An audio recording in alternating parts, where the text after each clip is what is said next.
Deus abençoe você.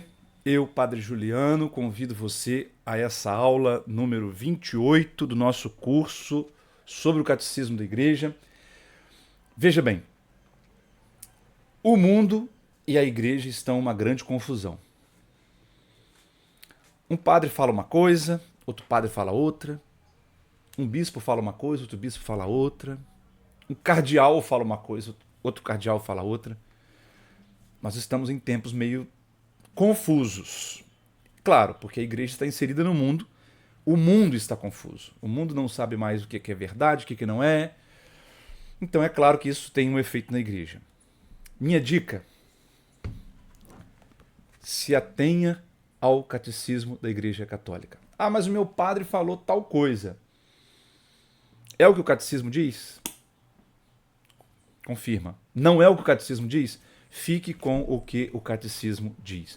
O seu padre, o seu bispo, ninguém na igreja tem autoridade mais elevada do que o catecismo da Igreja Católica. Então, por outro lado, tem gente criticando o catecismo da Igreja Católica, esse aqui é amarelinho, o bom é o catecismo romano. Gente, besteira. Esse é o catecismo mandado fazer pelo Concílio Vaticano II. Nós estamos no século XXI, nós não estamos no século XIX. Então, o catecismo que a gente deve seguir é esse. Você pode até usar o catecismo romano, que é aquele mandado fazer pelo Concílio de Trento, né? Mas aquele não é mais autoridade do que esse aqui, porque se você disser isso, você também está na ideologia. Existe ideologia à esquerda e ideologia à direita na igreja. Nós não podemos seguir ideologia. Nós temos que seguir os pastores da igreja. Nós temos que seguir o Espírito Santo que continua guiando a igreja, corpo de Cristo. Então, gente, vamos parar de complicar. Vamos parar de polêmica. As pessoas hoje polemizam tudo, pelo amor de Deus. Tudo é uma polêmica, né? Então veja, vamos parar de ver as coisas parcialmente. Vou dar um exemplo simples. Tem um vídeo circulando nas redes sociais em que o Papa Francisco conversa com um jovem trans, que é uma menina que se considera menino. Mudou de nome, etc. Veste-se como menino. E o Papa Francisco diz que a igreja acolhe a todos. E a menina pergunta, o menino, né, pergunta: ah, mas tem padres que disseminam ódio. O Papa Francisco diz: olha, quem dissemina o ódio não está vivendo o evangelho. São intrusos na igreja, rígidos demais, etc, etc. Bom, aí, e é verdade isso. Tudo que o Papa Francisco falou é verdade. Pegam esse vídeo fora do contexto e digam: olha, tá vendo? O Papa Francisco é a favor da linguagem trans. Não, não é verdade. Leia Laudato Si, leia Amoris Laetitia. Lá o Papa Francisco fala: nós não aceitamos a ideologia de gênero. Ah, tudo bem, não gostam de falar a palavra ideologia de gênero. Tá, a teoria de gênero, tanto faz. O Papa Francisco, que aparece nesse vídeo dizendo nós acolhemos todos, também diz: nós não reconhecemos que o sexo seja irrelevante, que o sexo seja uma construção social. Nós não acreditamos que o sexo biológico seja algo que precisa ser superado, que o que importa é o que a pessoa se define. Não. O Papa Francisco diz: o que a natureza define tem que ser levado em conta em primeira mão, né? A expressão cultural que cada século, que cada tempo tem, aí já é outra coisa. Mas o Papa Francisco não aceita a teoria de gênero. Que a mulher só é mulher se ela decidir que ela é mulher. Porque se ela decidir que ela é homem, ela é homem. Não, não, não, não. Isso é uma grande confusão. A ideia de que eu sou o que eu quero ser. Não. Ninguém é o que quer ser. Até mesmo as pessoas homossexuais. Pergunta se uma pessoa homossexual que sofre discriminação, que apanha por isso. Pergunta se ela é o que ela quer ser. Se ela tivesse a opção de querer ser gay, se ela iria querer ser gay. Com certeza não iria. A maioria não iria. Por mais que façam o mês do orgulho, tem que ter orgulho de ser gay. Na verdade, não é opção sexual. Orientação sexual. Bom, eu estou dando um exemplo para mostrar como que o mundo está confuso. E aí polemizam, pegam esse vídeo do Papa Francisco e dizem: olha, o Papa Francisco é comunista porque ele é a favor da ideologia de gênero. Não é. Leia o que o Papa escreveu. Então, gente, está tudo aqui. Vamos sair das polêmicas. Nós não temos tempo para ficar perdendo em rede social com bate-boca sobre questões de polêmicas. Tá? O mundo está muito confuso hoje e nós temos uma âncora. A nossa fé é uma âncora que não faz o barco se chocar contra as pedras. Para isso que serve a âncora, né? Então a nossa âncora é a nossa doutrina, a nossa esperança cristã. A Carta aos Hebreus fala isso. A esperança é a âncora, né? Então, eu recomendo, atenha seu catecismo, ligue-se menos possível a redes sociais, para de gastar tempo com rede social. Em nome de Deus, eu te recomendo. Vai fazer atividade física. Não deixe de fazer atividade física. Primeiro conselho que eu te dou para você ter saúde mental, que é o que eu estou buscando também. Atividade física. Vai para academia, querido. Vai fazer caminhada, vai correr, né? Tem que ter atividade física. Nós precisamos cuidar do nosso corpo.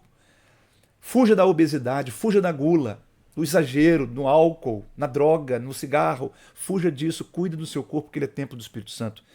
E assim você vai oxigenar melhor o seu cérebro, beba muita água, e você vai evitar uma série de doenças. Né? Não come porcaria, pelo amor de Deus, desculpa a expressão.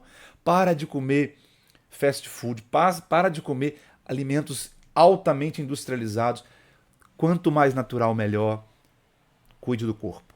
Depois, cuide da alma. Desliga o celular, desliga a internet. Não fica o dia inteiro ligado no Instagram, não sei mais onde. Pega um livro, vai estudar, aprenda uma nova língua. Reestude o que você já estudou. Dedique-se a uma literatura que você goste. Né? Pare de ficar só na TV, no streaming, não sei o quê. Isso tudo vai deixar você super ansioso. Fuja da pornografia, pelo amor de Deus. Não tem nada absolutamente de bom na pornografia para você. Né? Então, atividade física, cuidar da saúde mental, dedicando-se ao estudo, à leitura, ouvindo música boa, ouça música clássica, ouça música... Ah, mas eu não gosto. Começa a ouvir Mozart, Beethoven, Bach, Mendelssohn, Vivaldi. Começa a ouvir para dormir. Ao invés de ficar... antes de dormir assistindo um monte de série, de não sei o quê, vai dormir mal, coloque um fone de ouvido e ouça uma música clássica para você relaxar. Muito melhor, você vai ganhar muito mais. Minha dica de hoje. Bom, desculpa eu começar a aula assim hoje, é porque realmente eu estou vendo as pessoas estão muito ansiosas. Né? Vão procurar o padre com uma ansiedade, na outra semana já estão lá de novo. Calma, gente. Calma, gente. Vamos respirar. Vamos nos dedicar ao estudo, à oração, visitar o Santíssimo, rezar o terço. O mundo não pode entrar com essa confusão toda dentro de nós, senão nós nos tornamos confusos também. Tá certo?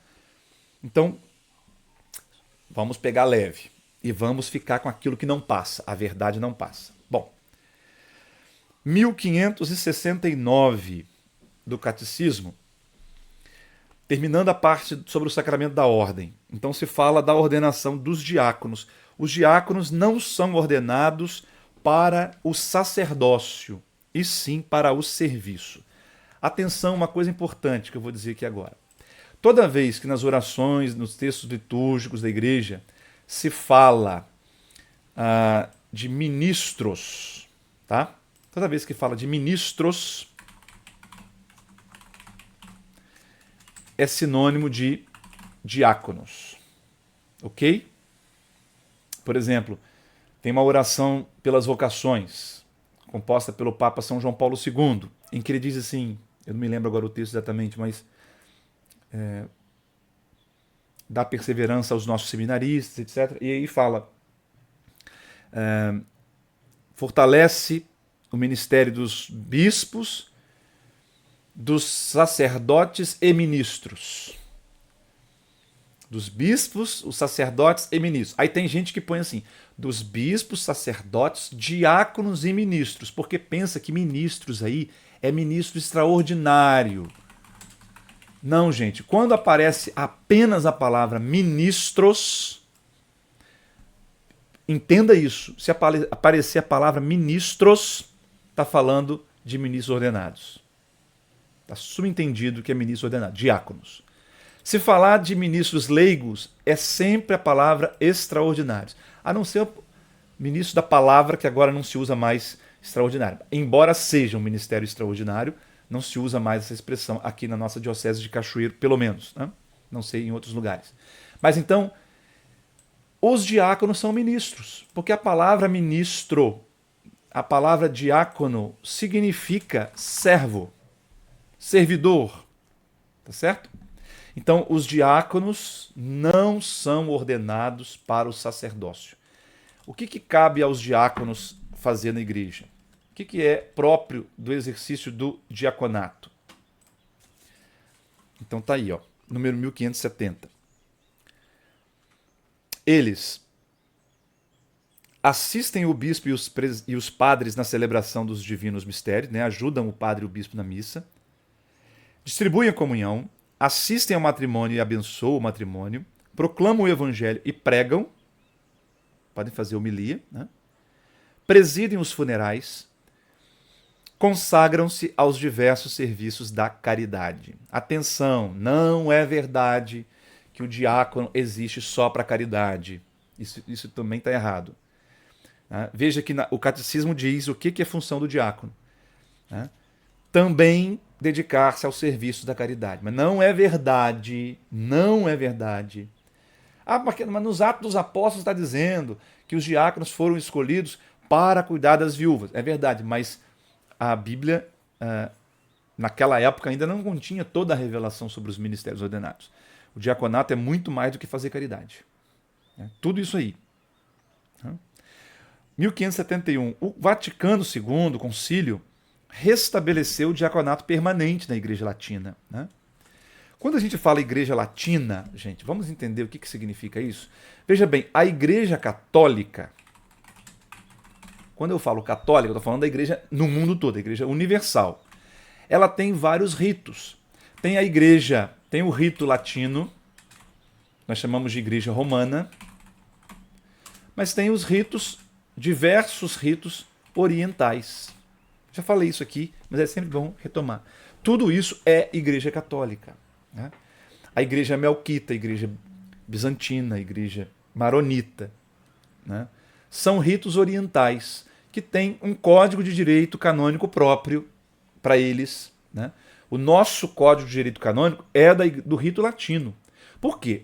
Porque, presta atenção, o Papa, presta atenção, ele é simultaneamente o chefe da Igreja Universal, da igreja, vou colocar católico para você não pensar que é do Edir Macedo, por favor. Ele é o chefe da Igreja Católica, ele é também, agora não se usa mais, mas na verdade ele é o patriarca do Ocidente, quer dizer, ele é o bispo principal do Ocidente, Ocidente, né? O que é o Ocidente? Todo mundo ocidental, é o que não é o Oriente, o que não é Oriente Médio, Oriente Próximo, né? Por exemplo, a Grécia, a Rússia, né? O Oriente Médio todo, lá nós chamamos de Oriente. Né? O Papa é o principal patriarca do Ocidente. Europa, a África, as Américas, né? A Oceania. Tudo isso é o Ocidente. E ele é também o bispo de Roma. Então, tem coisas que o Papa faz como patriarca do Ocidente, ou como, vamos colocar só bispo de Roma, para não confundir, porque hoje em dia o Papa Bento XVI já aboliu esse título patriarca do Ocidente. Não vou entrar aqui no detalhe. Bom, tem coisas que o Papa faz como bispo de Roma, como o bispo mais importante do Ocidente. Por exemplo, quando ele... Agora, por exemplo, né, nós vamos ter aí a utilização da terceira edição do Missal Romano. O Papa João Paulo II decretou a terceira edição do Missal Romano em 2002, que agora está chegando para nós aqui no Brasil. Né? Isso vale só para o rito latino. O rito que se celebra em latim. Ah, mas o nosso rito é em português. Não, o nosso rito é latino. É traduzido para o português, traduzido para o francês, traduzido para o inglês, mas o nosso rito é latino. Né? O Missal Romano é em latim. Ele pode ser também usado em português aqui no Brasil, mas ele a base dele é toda em latim. E tem coisas que o Papa faz como chefe da Igreja Católica toda, incluindo também os ritos orientais. Certo? Então eu estou explicando isso porque aqui o próprio catecismo vai dizer, né, na igreja, no rito latino, quando fala do celibato dos padres, por exemplo, né, ele vai fazer essa diferenciação. Aí vocês sabem, é a Igreja Católica também, os ritos orientais. Não confunda com igrejas ortodoxas, que aí é outra coisa. Igreja copta é outra coisa. Estou falando de igrejas católicas orientais, que estão em comunhão com o Papa, mas são do Oriente. Tem uma liturgia própria, celebram, por exemplo, alguns. O rito bizantino, por exemplo, celebra em grego e não em latim, como nós. Né? Mas são católicos, estão submetidos ao Papa. Bom, então, no rito latino, o Vaticano restabeleceu o diaconato permanente. Enquanto nos ritos orientais, na Igreja do Oriente, sempre houve. O que é o diaconato permanente? É o ministério do diácono que fica apenas como diácono a vida toda. Diferente do diaconato transitório, que é todo aquele que vai ser ordenado presbítero, primeiro tem que ser ordenado diácono. E ficar como diácono pelo menos por 6 meses. Né? Porque o diaconato é o grau básico do sacramento da ordem. Depois vai-se para o presbiterato. Né? Então, o diaconato permanente ficou durante muitos séculos em desuso aqui na nossa igreja latina. O Vaticano II é que restaurou. Então, voltamos a ter diáconos permanentes. Durante muitos séculos, havia apenas diáconos transitórios. Apenas aqueles que estavam se preparando para ser ordenados presbíteros. 1572. O que é essencial no rito, né, na ordenação? 2 coisas. Rito essencial é aquilo que não pode faltar para o sacramento ser válido. Por exemplo, o que é o rito essencial do batismo? O banho com água. Isso não pode faltar. Né? O que é o rito essencial na Eucaristia? Consagração do pão e do vinho. Embora o sacramento tenha outras coisas, mas o rito essencial, como o nome já diz, é aquilo que não pode faltar, senão o sacramento não vale. O essencial na ordem é a imposição das mãos por parte do bispo e a oração consagratória. Veja que aqui, essa edição que eu estou usando, fala de oração.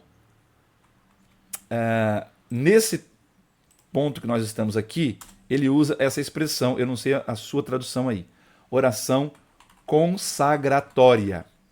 Em outras passagens aparece oração consecratória. Dá na mesma, tá? São sinônimos. Oração consagratória ou consecratória é a mesma coisa. É só uma questão de tradução, ok? Que é aquela oração que na ordenação o bispo pronuncia logo após impor as mãos, invocando o Espírito Santo, a graça específica daquele ministério. Os bispos e os presbíteros recebem a unção com o crisma. Por quê? Porque os bispos e os presbíteros são sacerdotes. Já os diáconos não têm a unção com o crisma na ordenação. Recebem apenas a imposição das mãos. O bispo recebe o crisma na cabeça. É derramado na cabeça do bispo, que está sendo ordenado. E o padre recebe nas mãos a unção com crisma. Quem pode conferir o sacramento da ordem? Apenas bispos, porque só os bispos contêm a semente apostólica, 1576. Quer dizer, eles são sucessores dos apóstolos. Eles receberam em cadeia, né, receberam a ordenação, a plenitude do sacerdócio, né, a sucessão apostólica. E só os bispos, portanto, podem ordenar alguém. Agora aquele tema polêmico, e nós vamos fugir da polêmica. Estou evitando polêmica. 1577. A ordenação de mulheres não é possível. Só pode ser ordenado diácono, presbítero e bispo um varão batizado. Um homem. Quando os textos canônicos, os textos litúrgicos, usam a palavra homem, está falando Homo sapiens. Está falando homo, né? Homem, nós traduzimos com homem, quer dizer a espécie humana. Quando ele quer especificar que é masculino, ele usa a palavra varão, certo? Só um varão batizado, né? Varão em latim é vir, de onde vem a palavra viril. Viril quer dizer masculino, né? Porque varão quer dizer masculino, o homem masculino. Por que que a mulher não pode ser ordenada? Porque Jesus, ao escolher os apóstolos, que são sacerdotes da nova aliança, só escolheu homens. Se ele tivesse escolhido uma mulher, pelo menos, se ele tivesse escolhido a sua mãe Maria Santíssima, se ele tivesse escolhido Maria Madalena, quem seja, para entrar no grupo dos apóstolos, aí sim a igreja poderia ordenar mulheres, mas ele não escolheu. Embora ele tivesse mulheres, ele amasse mulheres, tivesse sempre com a presença de mulheres participando do seu ministério, ele não escolheu mulheres. Então, por isso a igreja também não pode escolher. E a igreja, os apóstolos, quando foram escolher os diáconos, lá no livro Atos dos Apóstolos, também escolheram só homens, 7 homens prudentes. Não escolheram mulheres. Ah, mas São Paulo fala da diaconisa. Mas como eu disse, a palavra ministro e a palavra diácono pode ser usada tanto para ordenados como para não ordenados. Diácono e diaconisa quer dizer servo ou serva. Certo?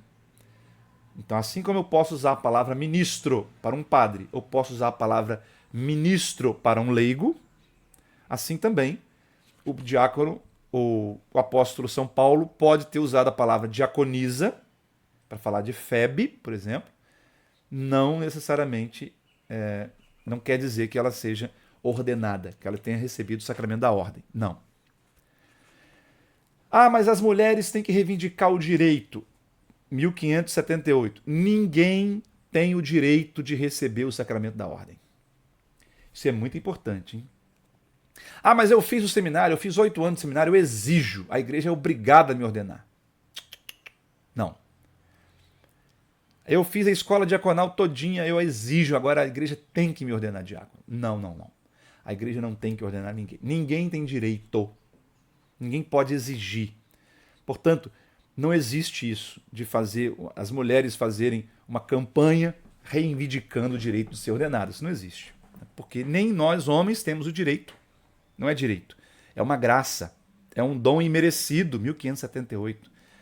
Cabe à autoridade da igreja exercer o direito de convocar quem ela achar por bem para ser ordenado. Hoje está uma polêmica. Ah, os gays têm direito. Ninguém tem que reivindicar direito para ser ordenado. A igreja que decide. Ponto. Ah, mas esse é autoritarismo. A confusão do mundo hoje, né, considera todo tipo de ordem, todo tipo de imposição como autoritarismo. Não é autoritarismo. É simplesmente doutrina. São nossos pastores. Eles é que decidem, os bispos. 1579, aquilo que eu estava dizendo. Todos os ministros ordenados na Igreja Latina, com exceção dos diáconos permanentes, são celibatários. O que é o celibato? Celibatário é aquele que exerce o celibato, que vive de maneira celibatária. Celibato quer dizer tornar-se eunuco por causa do reino. Eunuco quer dizer castrado, aquele que não exerce a função sexual, né? Atividade sexual. Então, o que significa isso? Os celibatários são aqueles chamados a se consagrarem com indiviso coração. Indiviso quer dizer um coração que não é dividido. Aqui fazendo referência a essa primeira carta aos Coríntios, capítulo 7, versículo 32. Está aí a citação. O apóstolo Paulo fala, o homem que se casa, ele tem um coração dividido, né? Por quê? Porque ele está servindo a Deus, mas também tem que servir a esposa e os filhos. Já os ordenados, com exceção dos diáconos permanentes, são chamados a ter uma consagração exclusiva para as coisas de Deus. Cuidar somente das coisas de Deus. Portanto, como a família exige muito. A família é um sacramento, né? O matrimônio é um sacramento, então por isso é impossível um homem dar conta de ser totalmente consagrado às coisas de Deus e totalmente consagrado às coisas da família. Não dá. Né? Por isso é que o diácono permanente pode ser casado. Por quê? Porque ele não é sacerdote. Né? Ele desempenha essas funções, celebra alguns sacramentos, mas ele não está totalmente consagrado às coisas de Deus. Ele tem que também cuidar da sua família, dos seus filhos. Muito bem, 1581, o caráter indelével do sacramento da ordem. Indelével. Caráter, já falamos disso quando falamos do batismo, quando falamos da crisma, confirmação.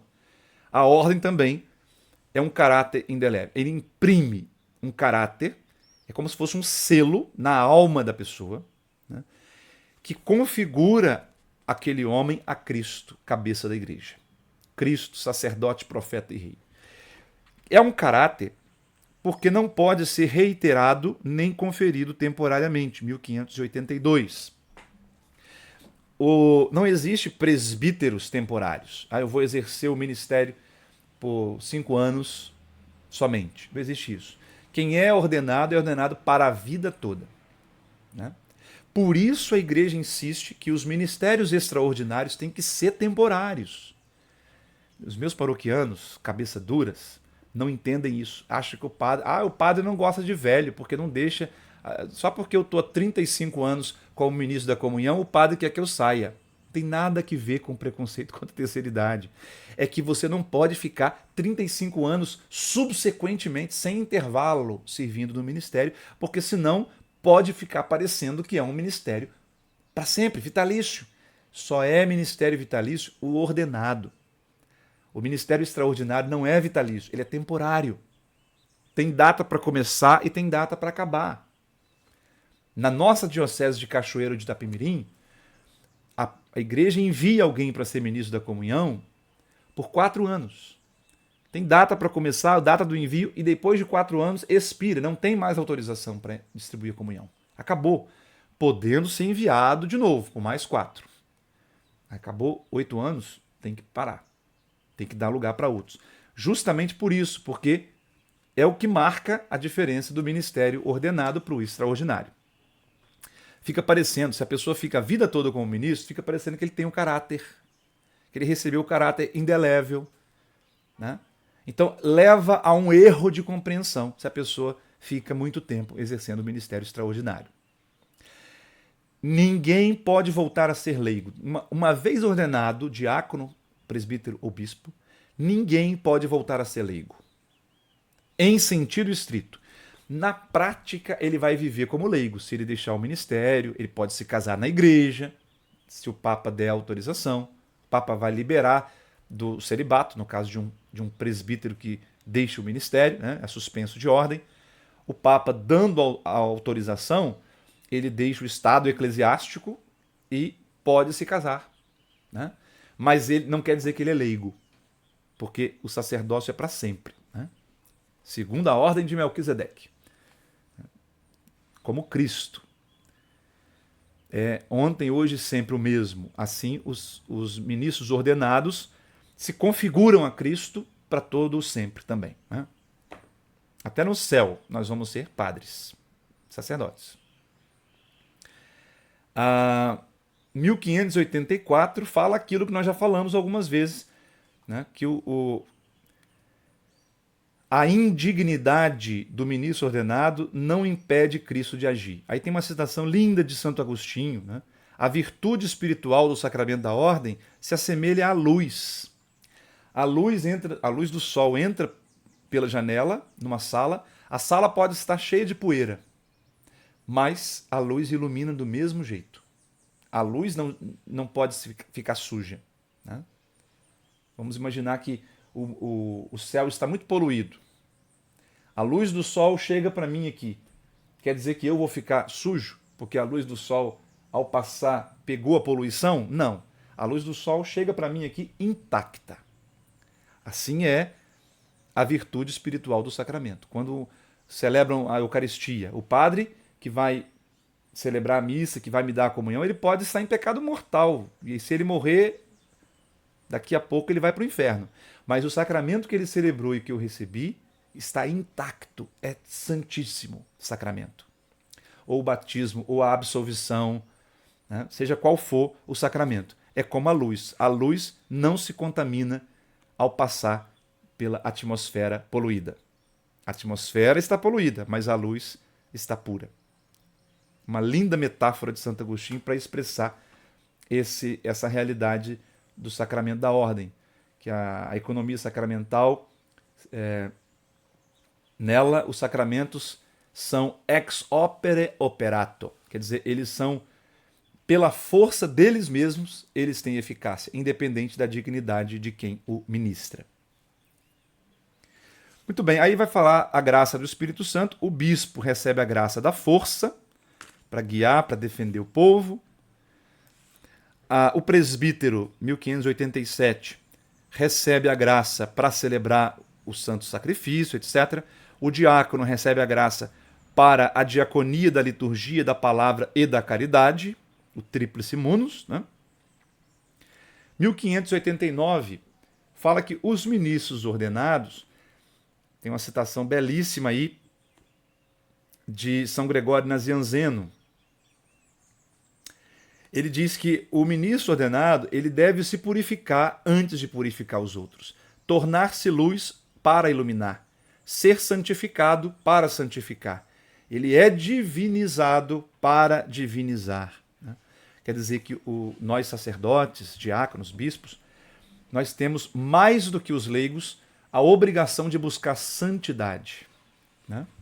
Embora os sacramentos não dependam da nossa santidade para ter validade, mas a eficácia da nossa pregação, né, com certeza depende da nossa santificação.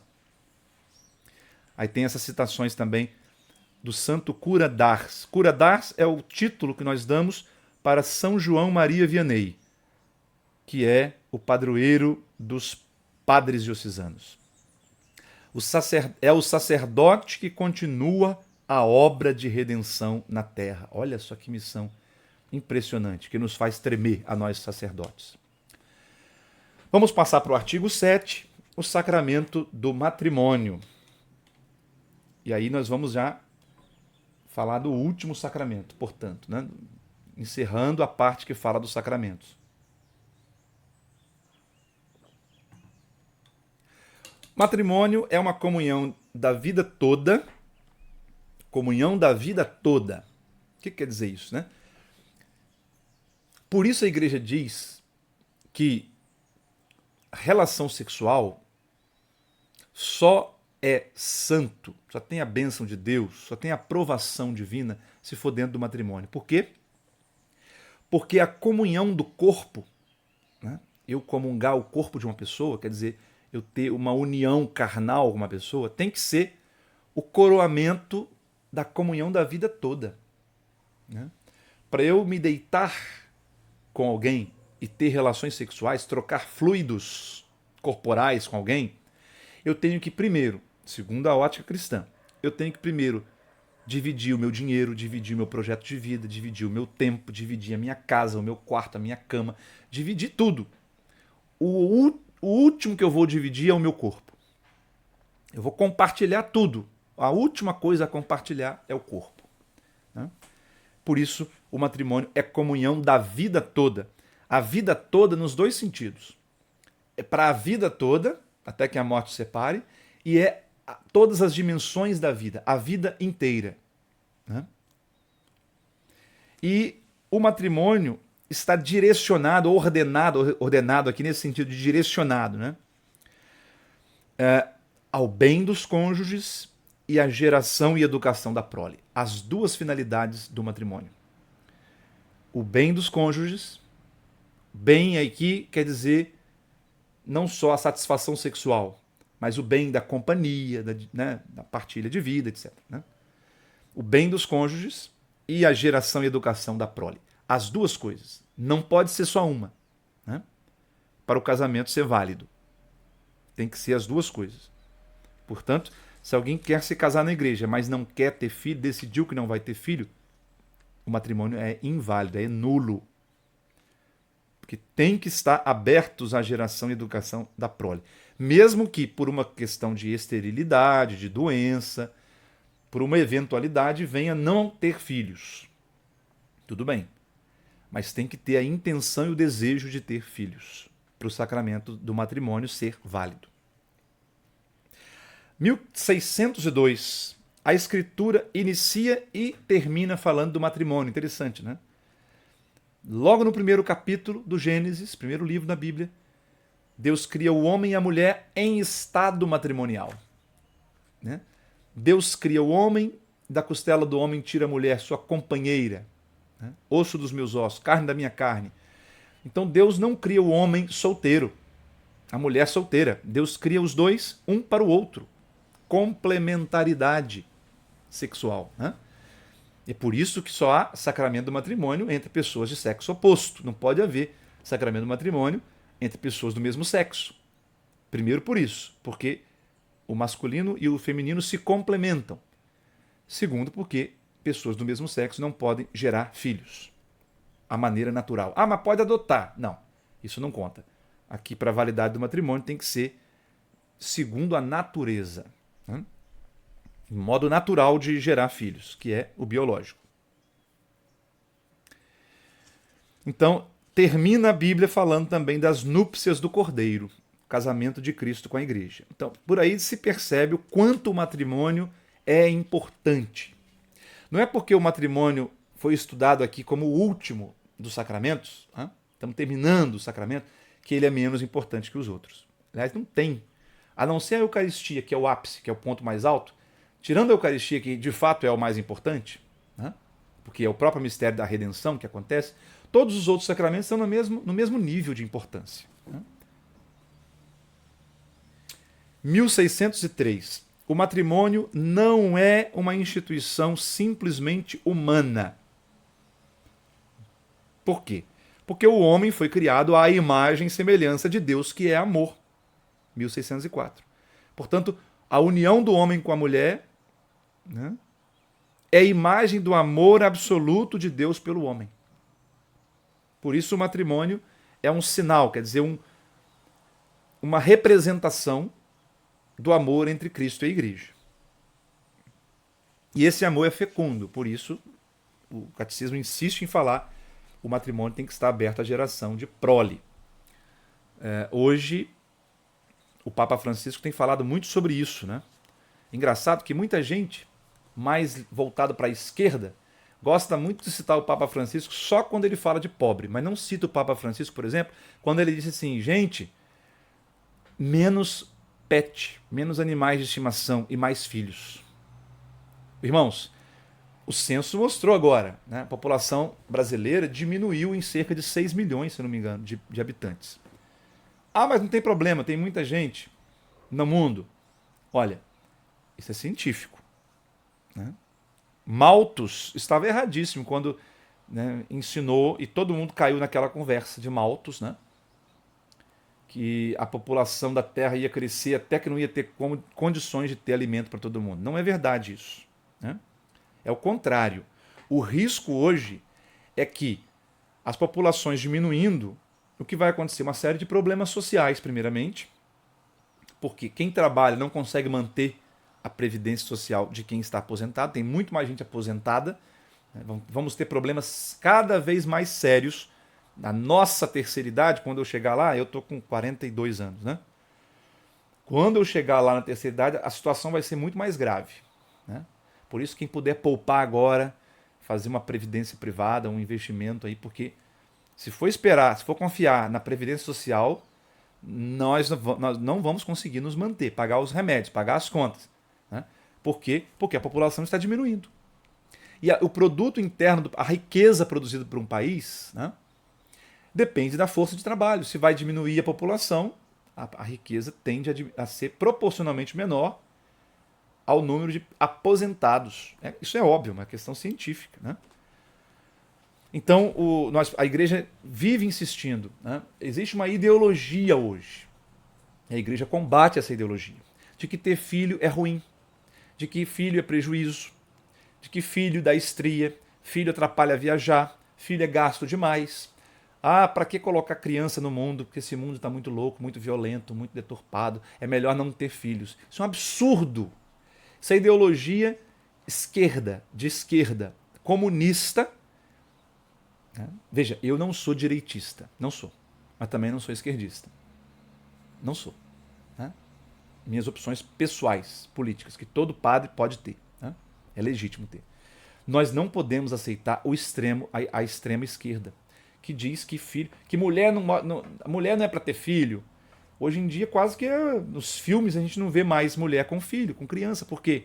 Ah, porque isso é a instrumentalização da mulher, é o patriarcalismo que machista. Blá, blá, blá. Isso, gente, nós somos cristãos, nós não podemos entrar nessa conversa do feminismo, certo? Então é necessário o casal cristão pensar, planejar a quantidade de filhos que pode ter com generosidade. Com generosidade. Né? Não é o mínimo possível. Né? Ah, vamos ter um só que pelo menos cumpriu a obrigação. Não, não pode ser assim. Né? Temos que estar abertos ao que Deus quer para nós. E precisamos povoar a terra de cristãos, porque os muçulmanos estão fazendo isso. Estão povoando a terra com muçulmanos. Né? Nós queremos que a terra seja cristã. Nós queremos. Então vamos ter filhos. Quem tem essa missão de gerar filhos, cumprem essa missão. Cumpram essa missão. Né? Confiando em Deus. 1607. Falando do o casamento sob o pecado. Está falando do pecado original. A única instituição que não foi... A única bênção que não foi destruída com o pecado original foi o matrimônio. As outras todas, o trabalho foi deturpado, né? As relações sociais foram deturpadas, tudo sofreu com o pecado original. A única coisa que passou intacto foi o matrimônio. O primeiro pecado, o pecado original, tem como primeira consequência a ruptura da comunhão original do homem e da mulher. Então, a desavença entre o homem e a mulher, a discórdia, tudo isso é consequência do pecado original. E assim como a gente precisa do batismo, um sacramento, para vencer as manchas do pecado original, no matrimônio, o homem e a mulher precisam também de um sacramento, para receber a graça de Deus, porque só no sacramento do matrimônio que se recebe a graça que vai ajudá-lo a cumprir a missão de esposo, de pai, de esposa e de mãe. Porque para remediar o pecado original, só mesmo a graça mediante os sacramentos. O homem não dá conta de vencer essa tendência do pecado, essa sequela do pecado original por suas próprias forças. Precisamos da graça e a graça que vem pelos sacramentos. Muito bem. Aqui, 1609, 610, ele fala da pedagogia da lei. Como que lá no Antigo Testamento a poligamia era permitido, o divórcio era tolerado. Né? Por quê? Porque ainda não haviam chegado à plenitude da revelação, que é Cristo. Portanto, não dá para você pegar um texto do Antigo Testamento e querer justificar o divórcio hoje. O próprio Jesus deixou isso bem claro. Né? É por causa da dureza do coração que Moisés permitiu o homem dar a certidão de divórcio. Mas não era... Aí aqui aparecem as duas notas, características essenciais do matrimônio. A unidade e a indissolubilidade. Unidade, quer dizer, os dois se tornam uma só carne. O homem e a mulher se tornam uma só carne. Consequência da unidade, indissolubilidade. Não pode ser dissolvido. O matrimônio não pode ser desfeito por homem algum. Né? O que Deus uniu, o homem não separe, disse nosso Senhor Jesus Cristo. 1612 fala da festa de Caná da Galileia, o casamento. Por favor, não confunda Caná com Canaã. Muita gente confunde. As bodas de Canaã. Não, gente, não mistura as coisas. Caná é uma cidade da Galileia onde Jesus esteve na festa de casamento e transformou a água em vinho. Canaã é o nome que se dá ao país de Israel antes de ser Israel. Era a terra dos cananeus. Canaã era o país todo e não a cidade. Não confunda Caná com Canaã. Então, quando Nosso Senhor fez o primeiro milagre numa festa de casamento, ele está ali dando um sinal eficaz da presença de Cristo. Quer dizer, chegou o Messias. Né? Porque estava previsto que Deus viria desposar o seu povo, a humanidade. E é por isso que Cristo começa o seu ministério numa festa de casamento, por intervenção de Maria. Porque parece que Jesus não iria fazer. Né? Aí a contribuição da mulher, né? Maria. Assim como Eva contribuiu decisivamente para Adão pecar, a nova Eva, que é Maria, contribuiu decisivamente para o novo Adão consertar o que Adão estragou. Né? Maria interveio e antecipou a hora de Jesus. Ele falava, minha hora não chegou. A Maria disse, façam o que ele disser. Né? A contribuição decisiva da mulher aí, interessante. Então, 1615. Jesus veio para restabelecer a ordem inicial da criação. O divórcio foi um acidente no meio do caminho. E Moisés só permitiu o divórcio para defender os direitos da mulher, porque a mulher simplesmente era descartada. Né? Então era necessário, Moisés exigiu que se desse uma certidão para liberar a mulher. Era uma questão de direitos da mulher. Mas não era assim. Jesus vem não para restaurar o tempo de Moisés, ele vem para restaurar o tempo de Adão e Eva, como era a intenção de Deus ao criar o homem. E Jesus dá a graça, a força e a graça no matrimônio para que o homem e a mulher consigam viver o matrimônio. 1616 tem essa citação belíssima da carta aos Efésios, capítulo 5, em que São Paulo diz: este mistério do homem que se torna uma só carne com a mulher é grande, e faz referência a Cristo e à Igreja. Quer dizer que quando o homem se casa no Senhor com a mulher, a partir dali eles são representantes. Ele representa Cristo, ela representa a Igreja. Assim como Cristo e a Igreja não se separam, mesmo a Igreja traindo Cristo, negando Cristo, Cristo não se divorciou dela, por isso o homem e a mulher não podem também se divorciar, não podem se separar. Embora às vezes seja inevitável o divórcio, né? Quando não tem mais jeito de sustentar a relação. Mas, havendo o divórcio, para se manter o plano de Deus, a comunhão com a igreja, deve-se guardar castidade, então. Porque perante Deus, aquela é a mulher desse homem, aquele é o homem dessa mulher. Mesmo que fisicamente eles não vivam mais juntos, não tenham mais relações sexuais, perante Deus, se o matrimônio for válido, eles são ainda marido e mulher, eles são ainda uma só carne. Porque o que acontece no matrimônio é espiritual. Né? Muito bem. 1618 e seguintes fala da virgindade por causa do reino.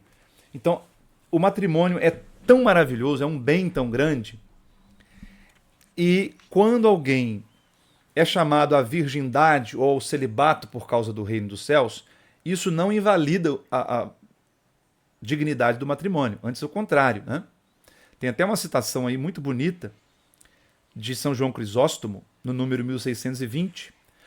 O que não parece um bem, se não em comparação com o mal, não pode ser verdadeiramente um bem.